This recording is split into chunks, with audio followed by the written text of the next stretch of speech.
There is something nobody ever tells older men about love. Not their friends, not their fathers, not any book they have ever read. And because nobody tells them, most of them carry it forward. Year after year, relationship after relationship, making the exact same mistake in slightly different versions of the same story. And the worst part, they do not even know they are making it. If you are a man who is older, and by older I do not mean ancient, I mean past the point where life has handed you a few real losses, a few real disappointments, maybe a divorce, maybe years of emotional distance in a relationship that slowly went cold, then what I am about to share with you is not just interesting, it is necessary. Because here is what research and the psychology of adult relationships consistently shows: the older a man gets, the more capable he becomes of experiencing deep, lasting love. But ironically, the older he gets, the more walls he has built that quietly prevent him from receiving it. Read that again. He becomes more capable, but less receivable, more worthy, but less available, more ready inside, but more closed on the outside. That is the contradiction at the center of every older man's love life. And today we are going to dismantle it, piece by piece. But before we get to the most important part, the part that will genuinely shift something in the way you show up in relationships, you need to understand exactly how this contradiction formed in the first place. Because once you see it clearly, you will stop blaming the women who left, stop wondering what went wrong, and start seeing the truth that has been sitting right in front of you the whole time. Let me start with something that might surprise you.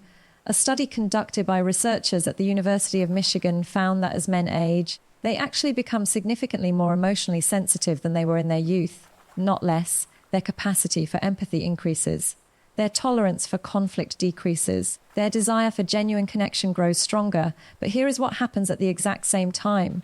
Decades of social conditioning, the kind that tells men to be strong, to lead, to never look uncertain, to never need anyone, has already done its work by the time a man reaches his 40s, 50s, or 60s. That conditioning does not disappear, it calcifies. It becomes the emotional architecture of who he is and how he operates. So you have this situation where a man feels more deeply than he ever has in his life, but he expresses less than he ever has in his life. He wants connection desperately, but he initiates vulnerability rarely. He craves intimacy, but he has spent so many years keeping his guard up that he has genuinely forgotten how to put it down. And the woman across from him, the one who is watching, paying attention, reading every signal, she does not see a man who is feeling everything on the inside. She sees a man who seems closed. She sees a man who seems like he does not need her. She sees a man who, despite all his warmth and humor and intelligence, somehow always keeps just enough distance to make her feel like she can never fully reach him. And eventually, she stops trying. This is not a story about women leaving. This is a story about what older men were never taught about how love actually works at this stage of life. Here is the first thing every older man needs to understand. Emotional availability is not weakness. It is the only currency that actually matters in relationships past a certain age. When you were 25, physical presence and ambition carried enormous weight. At 45 or 55, those things still matter, but they are no longer the foundation. The foundation, according to decades of relationship psychology, is something entirely different. It is the sense that another person can actually reach you. Dr. John Gottman, whose research followed thousands of couples across multiple decades, identified something he called turning toward as the single most predictive behavior of long-term relationship success. Turning toward simply means responding to a partner's attempts at connection, not with grand gestures, but with small, consistent moments of acknowledgement, a look, a word, a moment of genuine attention. His research found that couples who turned toward each other in these small moments stayed together at significantly higher rates than those who turned away or ignored the bid entirely. Now here is where this becomes critically important for older men specifically: the emotional bids that come from a woman, especially one who has already been hurt, already been disappointed, already watched a relationship go quiet, are not always loud. They are not always dramatic. They are quiet tests. Small moments where she reaches out to see if you are actually there. And older men, conditioned over decades to operate in a world where emotional expression was not required or rewarded, often miss these moments entirely. Not because they do not care, but because nobody ever taught them to look for them. The second thing every older man needs to understand is this: your past relationships are still living in your nervous system, and until you acknowledge that, they will keep writing the script for every new relationship you enter. This is not therapy talk. This is neuroscience. Research on something called emotional memory, The way the brain stores experiences that had high emotional weight shows that unresolved pain from past relationships does not simply fade with time. It gets encoded. It becomes a kind of internal rulebook that operates below conscious awareness. So a man who was abandoned once starts unconsciously creating distance before he can be abandoned again. A man who was betrayed once starts reading threat into situations that are completely safe. A man who felt controlled in a past relationship starts interpreting care as a trap. He is not doing any of this on purpose. He is doing it because his nervous system learned a lesson and decided, very logically, to protect him from repeating it. But the cost of that protection is enormous, because the same walls that keep the old pain out also keep the new love out. You cannot selectively filter. The shield does not distinguish between the woman who hurt you 15 years ago and the woman standing in front of you right now. It just blocks. And the woman standing in front of you right now, the one who has done nothing wrong, the one who actually wants to get closer, she will eventually feel that blockade. She will feel like she is pushing against something she cannot name. She will feel like no matter how much she gives, there is always a part of you she simply cannot access. And for many women, that feeling is the beginning of the end. Now here is the third thing, and this is the one that most older men have never had anyone say to them directly.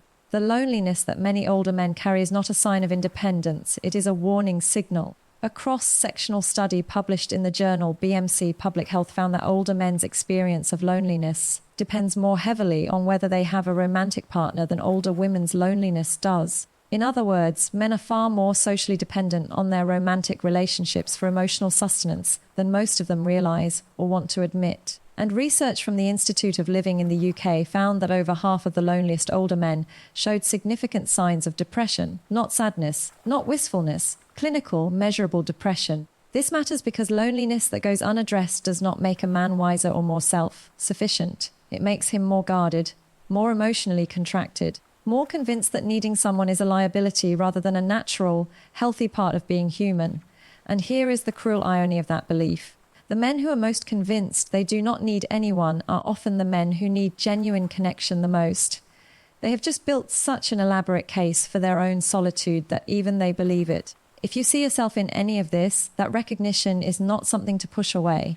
That recognition is the beginning of something genuinely different. Let us talk about what love actually looks like for older men. Not what it looked like at 25, but what it looks like now. Research from FemI studies examining long-term love, brain scans of people who reported being intensely in love after 20 or more years together, found something remarkable. The same dopamine-rich reward circuits that fire in new love were still active in these long-term couples. Not dimmed, not replaced, still firing, still alive. What this tells us is that the brain is not designed to grow out of love. It is designed to grow into it. Deep, sustained love is not a young person's experience that fades with age. It is something the brain becomes more neurologically equipped to sustain over time. But here is what the same research made clear. That level of sustained love does not just happen by default. It requires something specific. It requires presence. It requires being emotionally available enough, consistently enough, that the bond continues to be reinforced rather than quietly eroded. And that is where older men, without realizing it, often begin to fail. Not dramatically, not all at once, but slowly through accumulated moments of emotional absence. She tries to tell you something that mattered to her today, and you half listen while your eyes drift to the television. She reaches for you in a quiet moment, and you are already mentally somewhere else. She says something vulnerable, and you respond with a practical solution instead of simply acknowledging what she felt. None of these are unforgivable moments. Individually, they mean almost nothing. But collectively, over time, they tell her something. They tell her that she is alone in this relationship, even when you are in the same room. So what actually changes when an older man decides to show up differently? Everything.